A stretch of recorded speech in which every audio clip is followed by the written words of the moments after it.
Bismillahirrahmanirrahim. Assalamualaikum warahmatullahi wabarakatuh.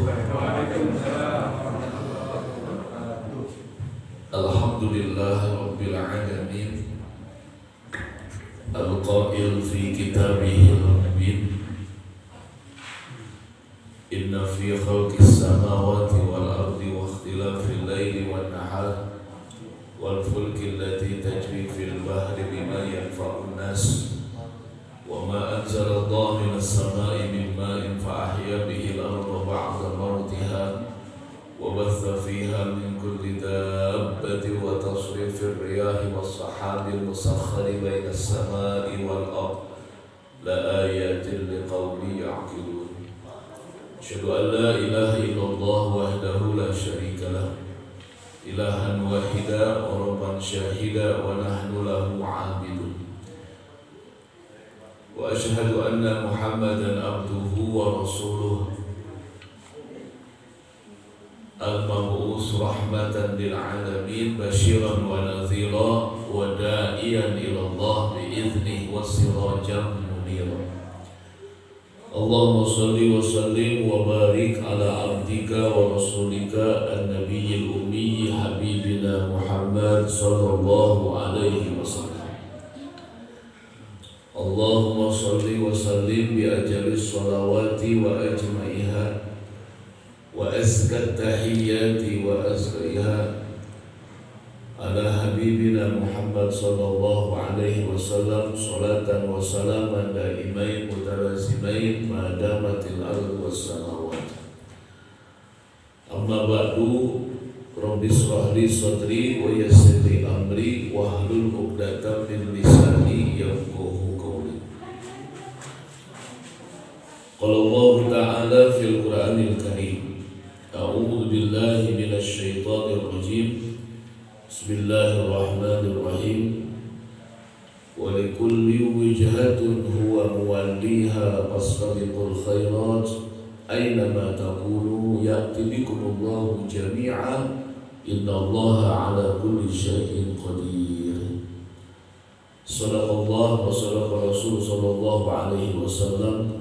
Wa nahnu ala zalika minasy syahidin asy-syakirin walhamdulillahi rabbil alamin.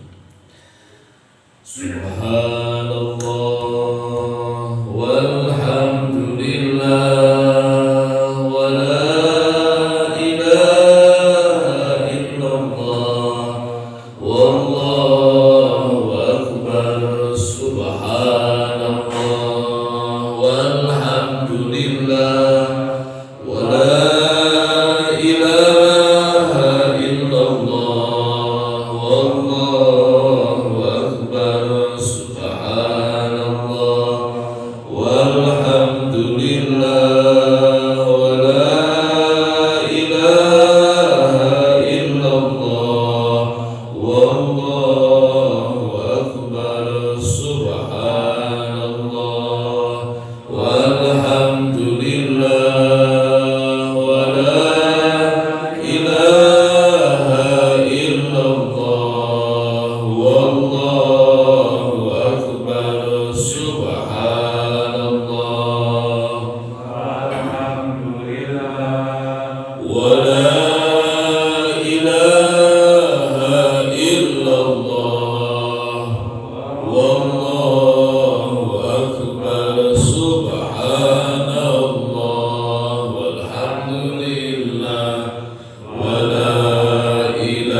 إلا بالله العلي العظيم صلى الله على محمد صلى الله عليه وسلم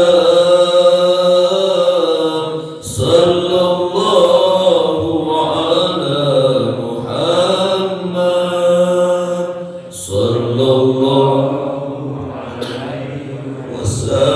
وسلم صلى الله محمد صلى الله وسلم صلى الله على محمد صلى الله عليه وسلم صلى الله صلى الله عليه وسلم صلى الله على محمد صلى الله عليه وسلم. Alhamdulillah, dengan izin Allah Subhanahu wa Ta'ala, limpahan rahmat dan karunia, taufik hidayah, sehat wal afiat, kita masih dipertemukan, diistiqomahkan oleh Allah Subhanahu wa Ta'ala dalam taat kepada Allah. Semoga dengan istiqomah menghantarkan kita menjadi hamba-hamba Allah yang husnul khatimah. Amin ya Allah ya Rabbal Alamin. Dan mudah-mudahan kita juga masuk dalam hadis beliau, man kana yaumuhu khairan min amsihi bahwa rabihun. Barang siapa yang hari ini lebih baik daripada hari yang kemarin, maka dia golongan orang-orang yang rabih, yang beruntung, kata Nabi. Wa man kana yaumuhu misla amsihi, dan barang siapa yang hari ini sama dengan yang kemarin, bahwa maghbunun, maka dia orang yang rugi, kata Nabi. Wa man kana yaumuhu syarran min amsihi bahwa mal'unun, dan siapa orang yang hari ini lebih jelek, tahun ini lebih jelek daripada sebelumnya, maka dia orang-orang yang celaka, kata Nabi. Mudah-mudahan tahun baru ini masih di awal-awal tanggal 3 Januari, mudah-mudahan kita masuk kalimat beliau yang pertama, hari ini, tahun ini lebih baik daripada yang lalu. Mudah-mudahan kita orang yang beruntung, kata Nabi SAW. Mudah-mudahan konsep kita makin bertambah usia, makin bertambah terus berurut waktu, makin bertambah iman kita, makin kualitas ibadah kita meningkat, makin bertambah juga istiqomah kita kepada Allah Subhanahu wa Ta'ala. Dan mudah-mudahan makin bertambah umur, bertambah usia, pergantian tahun, makin kita bersikap bijaksana, bersikap dewasa, dan makin matang dalam mengambil segala keputusan yang kita lakukan dalam kehidupan sehari-hari. Amin ya Allah ya Rabbal Alamin. Baik, dalam kesempatan pagi hari ini tidak banyak yang akan saya sampaikan. Mungkin berkenaan dengan surat Al-Kahfi 103 dan 104. Dalam ayat tersebut Allah berfirman, Qul hal nunabbi'ukum bil akhsarina a'mala. Qul, katakan ya Muhammad, hal nunabbi'ukum bil akhsarina a'mala. Maukah kami, kata Allah, memberitahukan kepada kalian semua bil akhsarina a'mala, akan amal orang-orang yang merugi nanti. Alladzina dhalla sa'yuhum bil hayatid dunya, yang di dunianya amal mereka sudah merugi. Ya, wa hum yahsabuna annahum yusinuna sun'a, akan tetapi mereka menyangka di akhirat nanti mereka sudah melakukan perbuatan yang baik, sangkaannya, nyangkanya nanti di sono mereka sudah panen raya, sangkaannya di sana mereka sudah menghasilkan banyak keuntungan atas panen di dunianya. Ternyata jauh, nyangkanya wahum yahsabuna annahum yusinuna sun'a, padahal mereka sudah dhalla sa'yuhum fil hayatid dunya. Jadi jangan sampai bertepuk sebelah tangan, sangkaannya di dunia sudah berbagai macam kebaikan yang dia lakukan, ternyata di akhirat tidak ada hasil yang mereka perbuat, capek di alam dunia. Saya akan bahas 4 saja di sekian banyak orang-orang yang akhsarina a'mala, yang akan rugi amalnya nanti. Di dunia itu sudah payah-payah, dia tanam kebaikan, dia tanam kebajikan, semuanya sudah dia rapikan. Sangkaannya dia akan panen raya di akhirat nanti. Wa hum yahsabuna, mereka sudah menyangka akan mendapatkan banyak keuntungan, tapi tidak, kata Allah Ta'ala. Disitulah orang-orang yang akhsarin, khasirin, mukhsirin, yang rugi, kata Allah Subhanahu wa Ta'ala. Dan mudah-mudahan kita bukan masuk dalam ayat ini. Amin ya Allah ya Rabbal alamin. Yang pertama, dalam surat An-Nisa 119,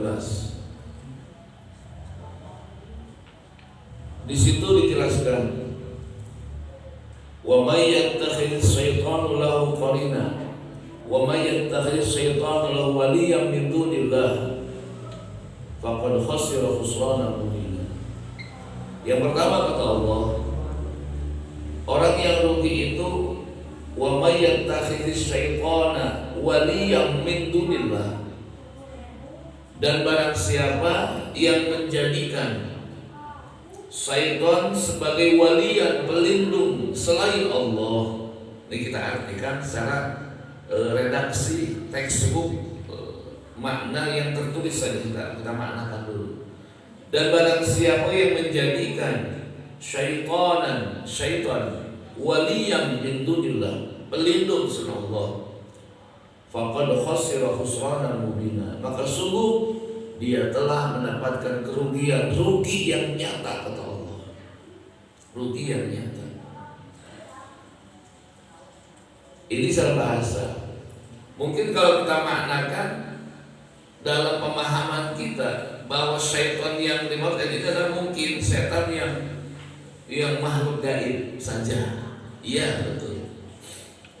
Mungkin setan yang dalam pemahaman kita, setan yang mengganggu, menggelincirkan Nabi Adam alaihissalam, itu mungkin seperti itu. Iya. Tapi secara makna yang luas disebut syaitan adalah may yasuddu 'anil haqq, may yasuddu 'anil haqq wa yuhawwilahum anhu, yaitu orang-orang yang suka menghalang-halangi setiap kebaikan dan yang suka mengalihkan dengan kebaikan itu. Itu setan namanya. Maka dalam tafsir Ibnu Katsir, syaitan di sini termasuk syayatinul jinni wal insi. Setan dari golongan jin dan golongan manusia. Ternyata ada setan juga itu. Setan dari golongan manusia adalah setan yang mungkin wujudnya manusia, tapi karakternya, tabiatnya yasuddu 'anil haq, yang suka menghalang-halangi kebaikan dan yang suka mengalihkan kebaikan. Itu setan namanya. Mungkin yang kita bahas saat ini mungkin banyak orang yang menjadikan setan sebagai pelindung. Yang tahis di sini dimaknakan luas. Barang siapa yang menjadikan, yang mendukung, yang mengikuti, gitu kan, yang menjadikan dia itu koalisi, itu bahasa-bahasa yang tahis, itu diluaskan itu. Baik setan yang mungkin makhluk gaib, dia berkolaborasi dengan makhluk gaib dalam rizkinya, jabatannya, dia sandarkan kepada selain Allah Ta'ala. Dan yang mungkin bukan setan yang gaib tapi manusia, yang bagaimana manusianya yang sudah tahu programnya, kebijakannya, tujuannya menghalang-halangi kebaikan. Bila orang ini tahu bahwa orang ini programnya, tujuannya, dia punya satu kegiatan yang jelas menghalangi kebaikan, menghalangi umat Islam, menghalangi syariat agama, orang-orang yang ini nih, yang berada di belakang mereka, yang mendukung mereka, yang berkoalisi dengan mereka, kata Allah Subhanahu wa taala, dia telah rugi di hadapan Allah Subhanahu wa taala. Artinya, salatnya, puasanya tidak bermanfaat saat dia berkoalisi, bergabung, mendukung orang-orang yang nyata sudah menjadikan kebaikan dihalang-halangi. Ini mungkin yang kita bahas. Kalau kita tahu orang-orang yang mengikuti setan, dia mungkin berkorban dengan setan, ya, dengan rezekinya, dia punya sesuatu amalan, perbuatan yang bisa mendatangkan rezeki dengan makhluk-makhluk gaib, iya. Tapi jangan dikira orang-orang yang dekat, merapat, itu bahasa kita, yang mendukung, ya, yang merapat dengan mereka, yang tahu orang ini jauh dengan agama, tahu orang ini betul-betul tidak sesuai dengan keinginan Allah Subhanahu wa taala, tahu orang ini yang melegalkan minuman keras, tahu orang ini dengan tanda tangannya melegalkan perbuatan-perbuatan zina, tahu orang ini yang melegalkan segala macam prostitusi. Nah, yang mendukung ini, kata Allah Ta'ala, faqad khasira khusrana mubina. Kenapa? Karena orang ini yasuddu anil haq, dia mencegah kebaikan, menolak kebaikan, justru mendukung maksiat. Dengan tanda tangannya dia legalkan minuman keras, dia legalkan perjudian, dia legalkan segala macam perbuatan maksiat. Nah, orang ini yang tahu berbuat seperti itu, nah kita yang di belakangnya merapat, mendukung, berkoalisi, faqad khasira khusrana mubina. Salatnya enggak bermanfaat, baca Qur'annya enggak bermanfaat, kata Allah Ta'ala. Kenapa? Karena kita tahu orang ini adalah syaitanan min dunillah, termasuk setan dari golongan manusia. Siapa setan di sini? May yasuddu 'anil haqq wa yuhawwilu anhu. Orang yang suka menolak kebaikan, menghalang kebaikan, dan suka mengalihkan setiap kebaikan, mengalihkan perhatian, mengalihkan masalah. Banyak ini. Ya, ada satu kasus yang ingin dibahas, dia alihkan, dia lemparkan ke yang lain, nggak fokus kepada masalah ini, biar orang pada lupa semuanya. Itu program mereka. Masuk ayat ini sebenarnya. Jadi kesalahan ini nggak akan diungkap saat dia mengalihkan dengan kebaikan. Dibuat satu peristiwa yang membuat orang lain tidak fokus kepada masalah ini, dibenturkanlah dengan masalah yang lain agar fokus kepada yang lain. Itu yuhawwilu anhu. Jadi mengalihkan perhatian masa kita. Itu Pak. Makanya hati-hati kalau orang itu tahu setiap kegiatannya, kebijakannya, ya suddu anil haq, itu syaitanan, kata Allah Ta'ala. Maka wa may yattakhiz, barang siapa yang menjadikan, mendukung, berkoalisi, merapat dengan syaitanan, orang-orang yang nyata sudah akan menolak kebaikan selain Allah Subhanahu wa taala, maka sungguh adalah rugi-rugi yang nyata. Apa? Husnul mubina, yang nyata.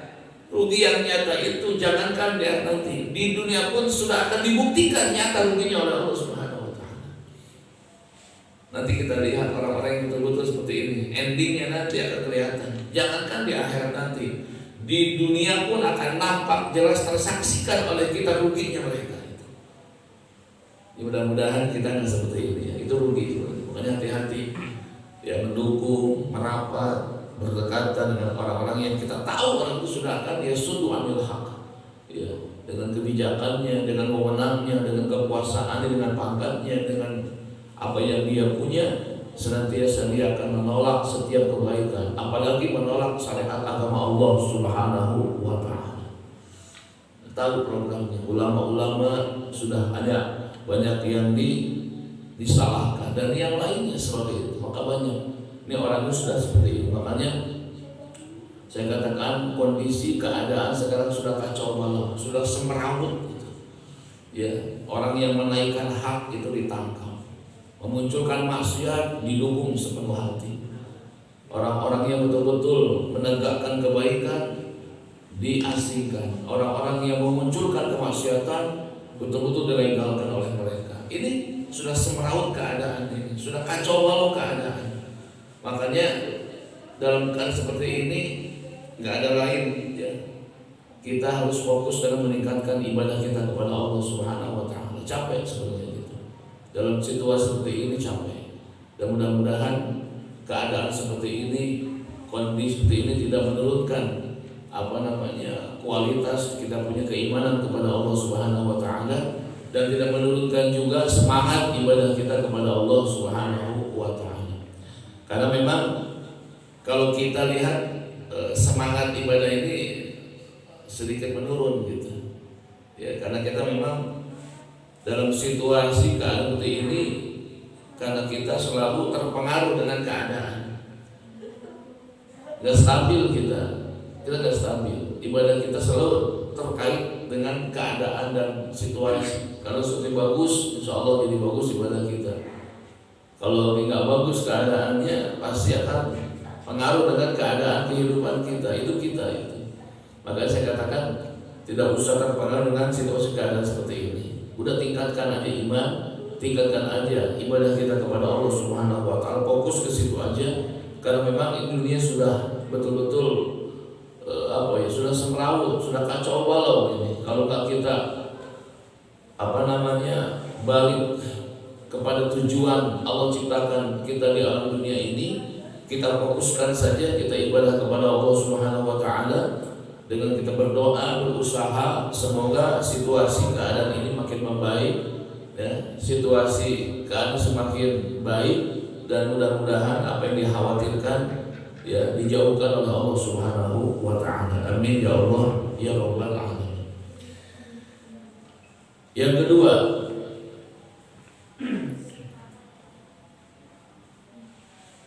orang-orang yang rugi, orang-orang yang mendapatkan kerugian nanti di akhirat. Allah Subhanahu wa Ta'ala berfirman, "May yahdillahu fahuwal muhtadi wa may yudlil fa ulaika humul khasirun." Allah katakan, "May yahdillah", barang siapa yang sudah diberikan hidayah oleh Allah Subhanahu wa Ta'ala, fahuwal muhtadi, maka dialah Allah yang memberikan hidayah. Wa may yudlil, dan barang siapa yang sudah tersesat, fa ulaika humul khasirun, maka dia adalah orang-orang yang merugi, kata Allah. Poin yang kedua, orang yang rugi adalah orang yang sudah bola, orang yang sudah salah jalan, tersesat. Maka may yahdillah fahuwal muhtadi, barang siapa yang diberikan hidayah oleh Allah, maka Allah lah memberi hidayah. May yahdillah fahuwal muhtadi. Antara hidayah dengan bola, kesesatan, sebenarnya Allah tidak menciptakan kesesatan. Allah hanya menciptakan hidayah. Allah tak menciptakan maksiat, tapi Allah menciptakan taat. Allah tak menciptakan kufur, Allah hanya menciptakan syukur.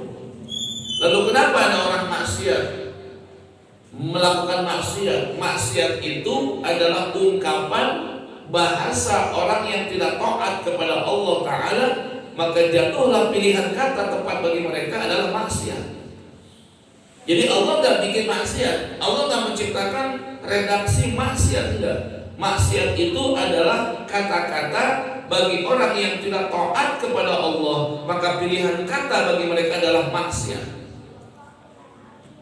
Ketika Allah perintahkan untuk syukur kepada Allah, maka saat orang-orang yang tidak syukur nikmat kepada Allah, mengingkari nikmat Allah, maka pilihan kata yang tepat bagi mereka adalah kufur.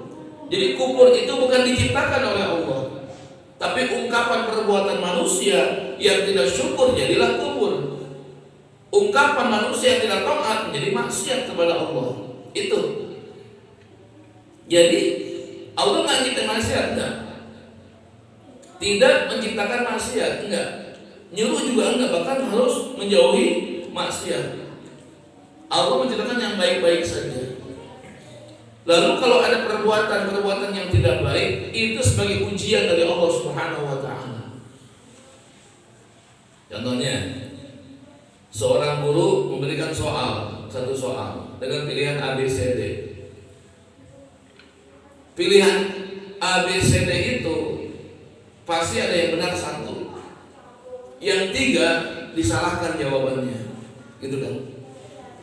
Kenapa bikin jawaban A, B, C itu tiga salah, yang D benar? Kenapa bikin yang salah jawabannya? Menguji, Allah uji gitu. Dengan tulisan soal itu mana yang dijawab oleh kita? Kan kita punya akal pikiran. Ya. 1 tambah 1 sama dengan ada yang 4, ada yang 5, ada yang 10, ada yang 2. Kenapa bikin jawaban yang salah itu guru? Menguji sebenarnya kemampuan akal manusia. Makanya kalau orang nanti melakukan perbuatan bermaksiat, minuman keras, berzina, itu ujian dari Allah Subhanahu wa taala. Ada zina, pelacur, ada yang nikah segala macam. Kenapa pilihannya itu? Kalau berpikir dengan akal yang sempurna Allah kasih, pasti dia pilih nikah, gitu, daripada berzina. Nah, saat zina itu ada, Allah nggak menciptakan zina, tapi itu ujian dari Allah Subhanahu wa taala. Mana yang tepat dilaksanakan oleh manusia. Makanya Allah nggak menciptakan maksiat, saya katakan. Allah menciptakan taat, menciptakan hidayah. Makanya ada kata-kata yang salah di masyarakat. Kenapa belum sholat? Belum dapat. Ya, ini salah. Belum dapat hidayah. Ini benar tapi salah. Siga benar tapi salah. Duh, saya belum dapat hidayah nih. Bukan belum dapat hidayah, antum tidak menjemput hidayah. Bagaimana hidayah akan datang, antum nggak menjemput gitu. Allah sudah ngasih menurunkan banyak hidayah. Sebagaimana walaqad anzalna al-Qur'an Qur'anan Arabiyyan, walaqad anzalnahu Qur'anan Arabiyyan. Allah menurunkan Al-Qur'an dengan bahasa Arab. Apa intinya? Wa anna Allah yahdi man yurid. Dengan Al-Qur'an itu Allah kasih petunjuk hidayah. Itu kan sumber hidayah itu Al-Qur'an di antara. Bagaimana Al-Quran, bagaimana dia dapat hidayah? Quran gak dibuka, Quran gak dibaca. Sumber hidayah itu Al-Quran di antaranya itu. Bagaimana mungkin dia dapat hidayah sementara Quran gak dijemput, gak dibuka gitu. Jadi jangan dikatakan saya belum dapat hidayah, itu salah. Kamu gak jemput hidayah Allah, ya, gak dijemput hidayahnya, makanya gak dapat hidayah. Padahal sudah diturunkan hidayah oleh Allah Subhanahu wa taala. Tapi jangan katakan saya belum dapat hidayah, jangan itu. Ya. Maka dalam Al-A'raf tadi, Al-A'raf 179 tadi, ya. Situ ayatnya. Makanya orang-orang yang salah jalan, ya, menyimpang dengan Allah, dia adalah ulaika humul khasirun. Orang yang merugi kata Allah Subhanahu wa taala. Makanya orang-orang yang salah jalan ini, orang-orang yang tidak mengikuti jalan petunjuk Allah. Mayyahdillah. Siapa man di sini? Ya, minan nabiyyin was-siddiqin was-syuhada was-shalihin. Ini 4 golongan yang yahdi. Bahwal muhtadi, maka Allah pemberi hidayah mereka. Ya, makanya Allah yang memberikan hidayah. Manusia nggak bisa. Kita itu hanya menyampaikan saja, menyampaikan saja, lebihnya tidak. Makanya seorang kiai nggak bisa mencetak santri jadi ulama, nggak bisa. Hanya mengajarkan saja, menuntun saja, mengarahkan saja. Dia sukses itu izin Allah Subhanahu wa taala. Ini bukan kita yang mencetak jadi orang, itu bukan manusia. Seorang guru nggak bisa mencetak muridnya jadi orang yang sukses, nggak bisa. Dia hanya mengarahkan, membimbing, membentuk saja. Nanti dia jadinya dengan izin Allah Subhanahu wa Ta'ala. Jangan begini, tuh anak itu sukses, saya yang jadiin, nggak boleh itu. Nggak boleh. Itu bukan kita. Kita hanya mengarahkan, memberitahu, membentuk. Oh dia sholat sekarang, alhamdulillah. Itu kan gara-gara gua, nggak boleh itu. Nggak boleh. Kita hanya mengajak saja, mengajak, menghimbau. Ya, adapun nanti dia mengikuti himbauan kita, ya, melaksanakan apa yang kita mau, itu adalah petunjuk hidayah Allah. Bukan kita yang menggerakkan mereka untuk taat kepada Allah. Bukan, kita hanya ngasih tahu ini surga loh, ini neraka loh, ini azab loh, ini nikmat loh, udah selesai. Adapun nanti mengikuti ucapan kita, alhamdulillah. Itu bukan zona kita. Zona kita hanya basyiran wa naziran. Hanya ngasih tahu kebaikan, ini loh neraka itu ya. Basyiran wa naziran. Itu zona manusia dakwahnya. Adapun nanti dia mengikuti umat kita, itu zona Allah. Jadi zona Allah jangan dipakai sama kita, nggak boleh. Jangan. Itu zona Allah. Ya. Innaka la tahdi man ahbabta, walakin Allah yahdi man yasha. Engkau ya Muhammad tidak bisa memberikan hidayah man ahbabta, sekalipun kepada orang yang kamu cintai, kata Allah. Nabi nggak bisa. Innaka la tahdi man ahbabta, walakin Allah yahdi man yasha. Tapi katanya Allah katakan demikian, tapi Allah lah yahdi man yasha, berikan hidayah kepada orang-orang yang dikehendaki. Itu garis zona Allah. Nabi aja udah dikasih garis, innaka la tahdi man ahbabta, walakin Allah yahdi man yasha. Itu ranah Allah, zona Allah. Makanya orang-orang yang dapat hidayah Allah kelihatan, ya. Yuridullah ayyukhaffifa anhum. Satu, orang yang dapat hidayah itu kelihatan Allah menghendaki kemudahan bagi mereka, dimudahkan. Setiap kebaikan dimudahkan, setiap kebaikan digampangkan, hawanya enak gitu, hampang, enteng, enak gitu. Ke masjid enak, gitu kan, langkahnya enak, sedekah enak, gitu kan, zikir enak, baca Quran nikmat, yang gitu-gitu tuh hidayah dapatnya enak. Tapi kalau ke masjid berat, ya ke borma cepet, gitu kan, baca WA semangat, baca Quran nunutan, ya, ngobrol malam kuat, tahajud nggak bisa, cincin ini jual begini, dia salah jalan ya, ya, ada ya, sodakoh hitungan, ya, ini. Ya, ambekan, kabatun alhamdulillah, tanya nih. Yuridullah ayyukhaffifa anhum. Allah akan meringankan. Gampang orangnya gitu, enak aja. Ibadah enak, ini enak, enggak berat. Udah azan, alhamdulillah gitu. Azan, ada dari gitu dah. Begitu dah. Dikit-dikit itu orang yang sudah salah jalan. Enak bawaannya, enak ibadahnya. Itu diantaranya orang yang sudah yahdi, mendapatkan hidayah Allah Subhanahu wa Ta'ala. Ukurkan kurangnya kumaha, karena keadaan kumaha. Ya, kira-kira kita melaksanakan ibadah bagaimana, enak apa enggak, jom-jom gitu. Eta. Kira-kira abdi sholat jom-jom tuh. Abdi sholat jom-jom tuh. Salah. Berarti kalau sholat tuh jom-jom.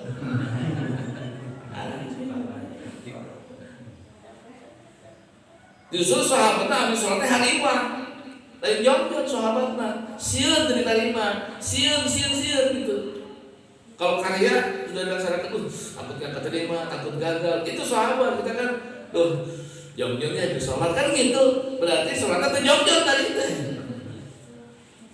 Benar teh, ini PD jom-jom kan gitu, berarti kesolatan tuh jom-jom. Nah itu kita nih, ya. Sholat supaya jom-jom kan gitunya, itu bahasa. Berarti sholatnya guru musuh, tersempurna enggak? Enggak sholat mah jom-jom. Justru hari waktu kan, aduh, gimana? Alhamdulillah dia sholat jom-jom gitunya, salah berarti. Salah. Nama Udah sholat hariwang ditampil tanya ku Allah. Kita nikmat tanya sempurna tanya gitu hariwang sahabat mah langsung bergetar, langsung keringetan. Tuh ditampil tanya ku Allah sholat gitu urang mah yes the best. Ya, urang ke sholat jong-jong ayeuna kan kuseup gitu nya. Tadi sholatnya teu jong-jong tadi begitu. Sing jong-jong sholat teh. Sing jong-jong. Ini salah kadang-kadang kita udah sholatnya jauh-jauh gitunya. Berarti ciri ini jelema kieu tadi sholatnya teh jauh-jauh. Guru musuh masih eta seperti kondangan. Yuk kita kondangan. Buruan ya sholat dulu ya. Cepat pasti. Dah jauh-jauh sama jauh-jauh gitu. Itu kita orang sini biasa gitu.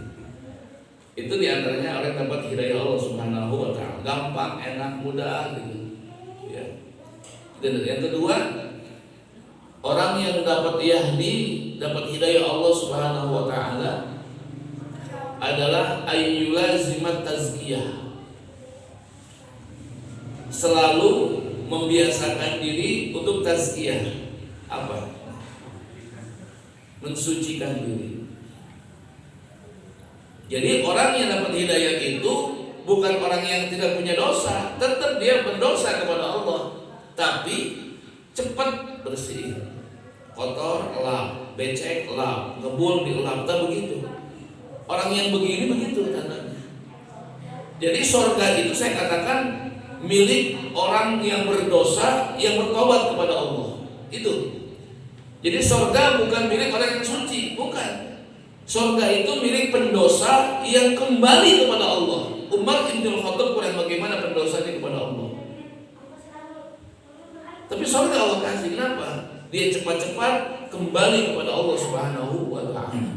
Dan banyak orang-orang yang ahli surga yang asalnya berlumur dosa, dan banyak ahli neraka yang asalnya orang yang selalu melakukan perbuatan yang seakan-akan dia paling benar, paling suci, paling iya, neraka. Kita lihat coba sejarah dari Al-Quran, sejarah daripada Al-Hadis, banyak orang-orang yang berbuat dosa, yang membunuh 100 orang, pembunuh luar biasa, tapi ujung-ujungnya dia tobat kepada Allah, kembali kepada Allah, surga menanti.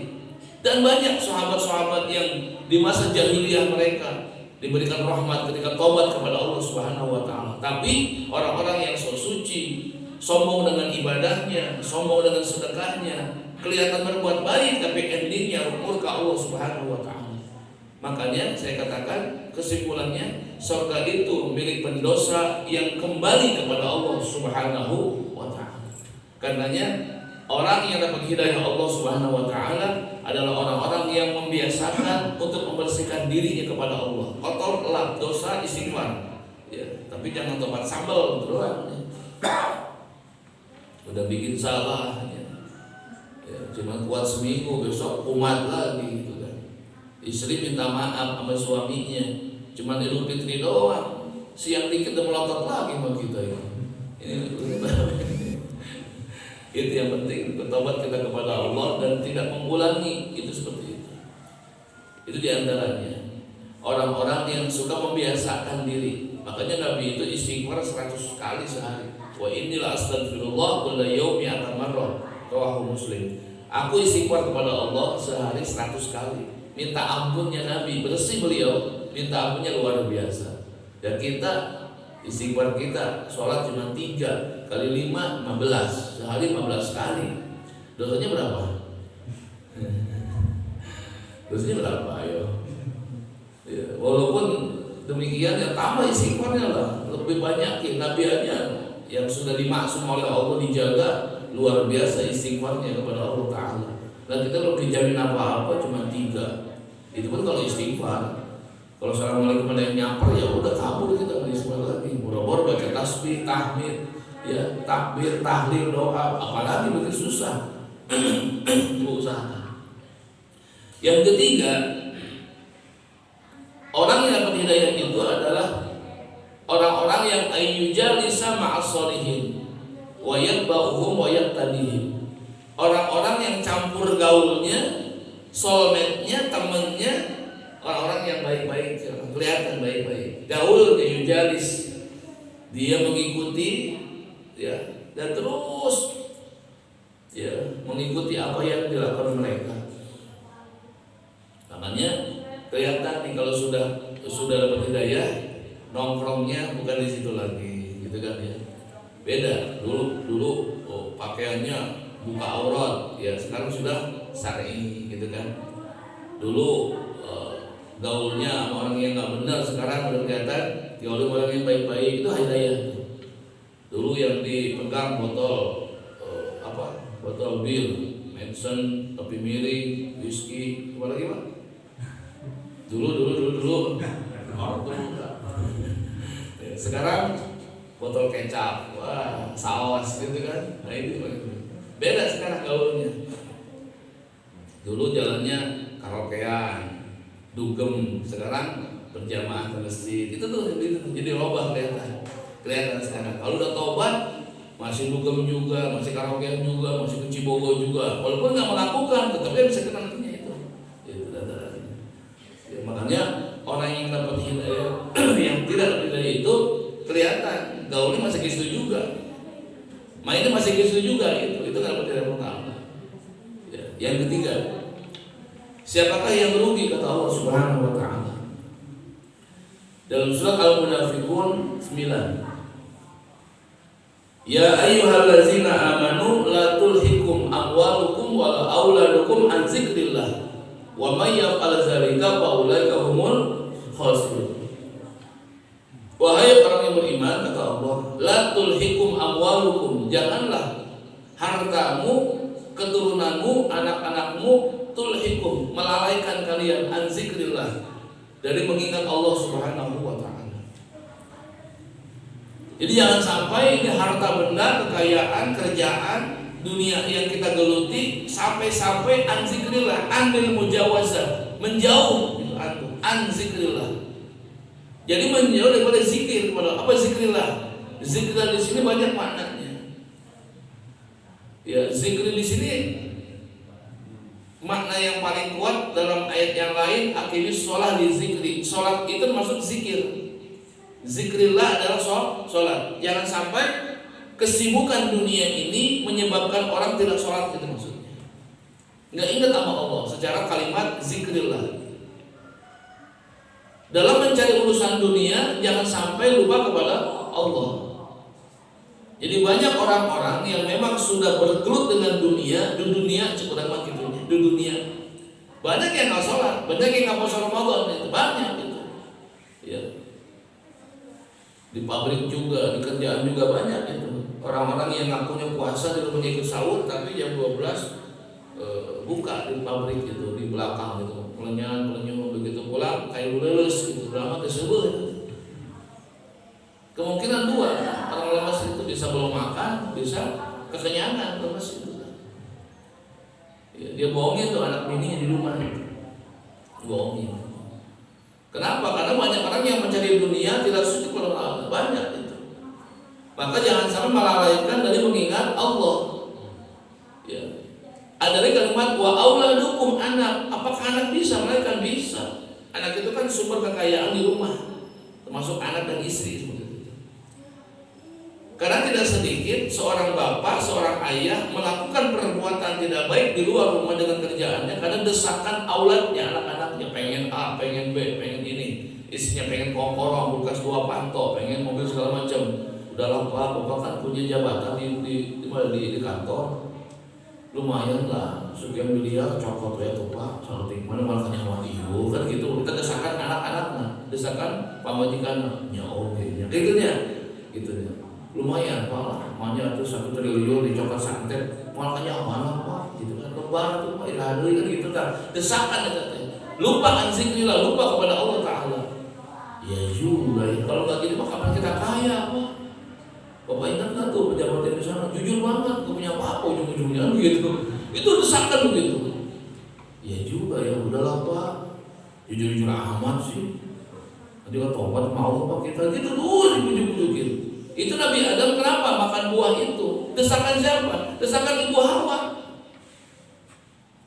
Dia kuat dengan bisikan iblis di dalam, tapi nggak kuat dengan bisikan pemajikan.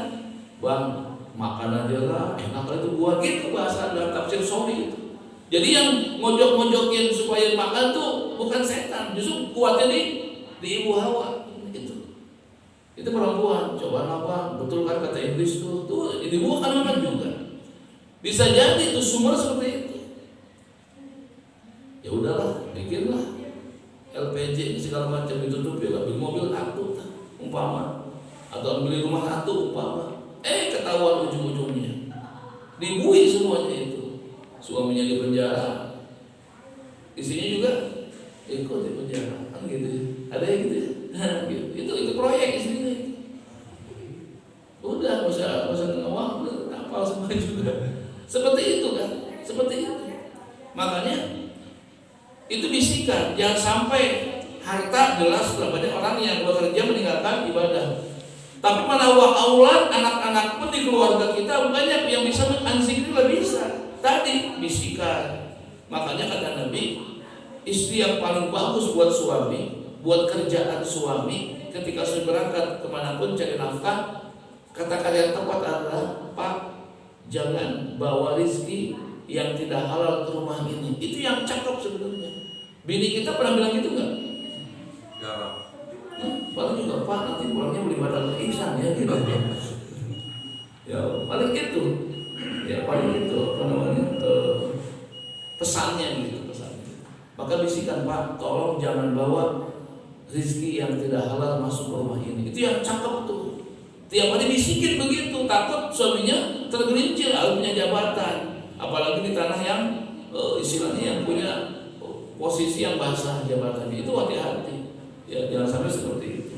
Makanya wa may yaf'al dzalika fa ulaika humul khasirun. Dan barang siapa yang melakukan perbuatan tersebut, kata Allah Ta'ala, maka dia termasuk orang-orang yang merugi di hadapan Allah Subhanahu Wa Ta'ala. Rugi ketika dia menjadikan dunia sebagai tujuan harapan terakhirnya, sampai dia nggak sholat, kaya mah kaya cuman nggak sholat, kaya mah kaya nggak pernah ibadah kepada Allah Taala. Dia kira kemakmuran dunia menjadikan makmur di akhirat, tidak sama sekali, kata Allah Subhanahu Wa Taala. Makanya dunia sudah ditakar oleh Allah. Jadi jangan sampai kita ngarau siku, jangan sampai pantang-panting mencari sesuatu yang dijamin oleh Allah. Dijamin dunia mah benar, dijamin.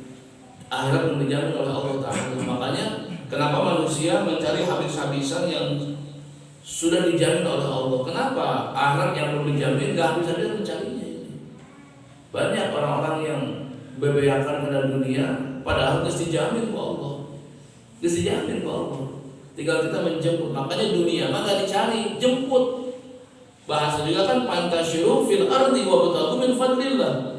Jemput rizki, bukan dicari. Kalau dicari gak ada. Ya. Cari dunia, bukan cari dunia, bukan cari duit, jemput. Ada yang pensiun gak di sini? Ada yang pensiun di sini? Ada. So, ngapain? Jemput ke kantor pos, udah datangnya, jemput aja ada di sana. Betul nggak? Apa dicari nggak? Enggak tuh. Udah ada tuh, udah ada duitnya. Pesawat tanggal 6 dah, tanggal 3 ya. Apa? Udah ada, tinggal dijemput aja kok. Jemput sana di Cimahi kantor pos sana. Betul nggak kira-kira? Udah gitu kan ada sedikit kasih sedekah 20.000 tuh yang ngasih itu, kasih sedekah. Udah ada, tinggal jemput, nggak dicari kok. Kalau ilmu cari, tolabul ilmi, cari ilmu cari, karena belum ada. Kalau harta udah ada, bapaknya punya perusahaan, meninggal, langsung kemana jatuhnya? Anak langsung punya, dan nyari nggak tuh anak? Nggak nyari, itu langsung duduk rapi, direktur jadi, itu ganti bapaknya. Kapan dia nyari di dunia? Gantiin doang, selesai. Bapaknya kaya raya, meninggal dunia dapat kaya anak tuh. Nyari nggak tuh anak? Nggak nyari, diem aja udah. Tapi kalau ilmu enggak, bapaknya hafal Quran, meninggal, anaknya hafal nggak? Enggak. Enak banget kalau begitu mah. Kenapa nggak ngapal Quran? Bapak udah hafal gitu.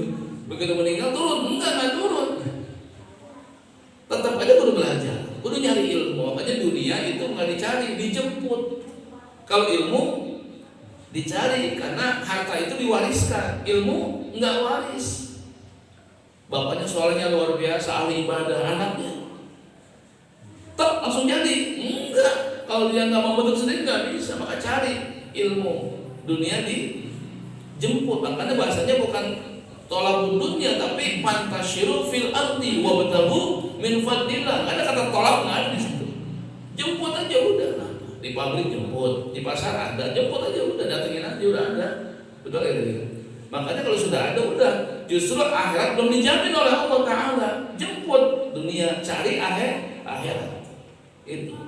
Yang terakhir, yang keempat, orang-orang yang rugi dalam surat Yasin 30. Ya hasratan 'alal ibad ma ya'tihim mir rasulin illa qalbihi. Itu apa? Lebih lagi Yasinan. Tadi mah tak apa, di rumah tidurnya. Ya, An-Nisa 119. Terus Al-A'raf 179. Al-Munafiqun ayat 30. Tak apa kata nama. Yasin mah pasti Arafah. Ya hasratan 'alal ibad. Ya hasratan, hei yang merugi kata Allah 'alal ibad. Hei yang merugi. Ma ya'tihim mir rasulin illa qalbihi yastahzi. Tidaklah yang datang adalah Rasulmu Al-Qur'an. Kamu yastahzi'un, memperolok-olok Al-Qur'an. Menghinakan Al-Qur'an, menghinakan hukum Allah. Nah, saat manusia menghinakan hukum Allah, menghinakan hukum Al-Quran, ya hasratan 'alal ibad. Makanya orang-orang yang tidak setuju dengan syariat agama Allah, enggak setuju dengan hukum Quran, ya hasratan 'alal ibad. Apalagi dia mencekal, enggak menyetujui, menolak syariat agama Allah, syariat Quran jelas. Dia sudah ya hasratan 'alal ibad. Salatnya, puasanya enggak ada manfaatnya di hadapan Allah Ta'ala saat dia menolak, memperolok-olok, menghinakan apa yang didatangkan oleh Rasul berupa Al-Quranul Karim. Itulah 4 golongan perbuatan yang merugi di hadapan Allah Subhanahu wa Ta'ala. Yang pertama apa? Ya. Yang kedua, alhamdulillah. Yang ketiga, alhamdulillah. Yang keempat, beres. Mudah-mudahan. Ya. Yang nulis aja nggak dibaca-baca kok, apalagi nggak nulis. Mudah-mudahan Allah Subhanahu wa Ta'ala memberikan istiqomah kepada kita semuanya. Kita orang-orang yang Allah takdirkan menjadi hamba-hamba Allah yang selalu pelindung kita hanya Allah Subhanahu wa Ta'ala. Yang kedua, jangan salah jalan. Yang ketiga, jangan hubbud dunia. Yang keempat, harus kita mengagungkan hukum Allah Subhanahu wa Ta'ala. Itu saja yang disampaikan, mudah-mudahan manfaatnya buat kita semuanya. Dan sebelumnya mohon maaf, bacakan doa. Ada warga yang meninggal dunia, rencananya jam 6 akan disolatkan oleh jamaah. Jam 6 saat.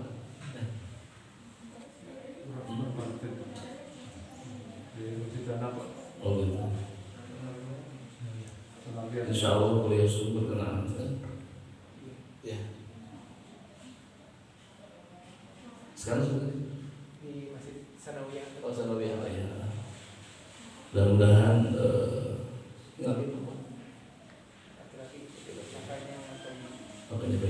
mudah-mudahan almarhum diterima iman Islamnya oleh Allah Ta'ala.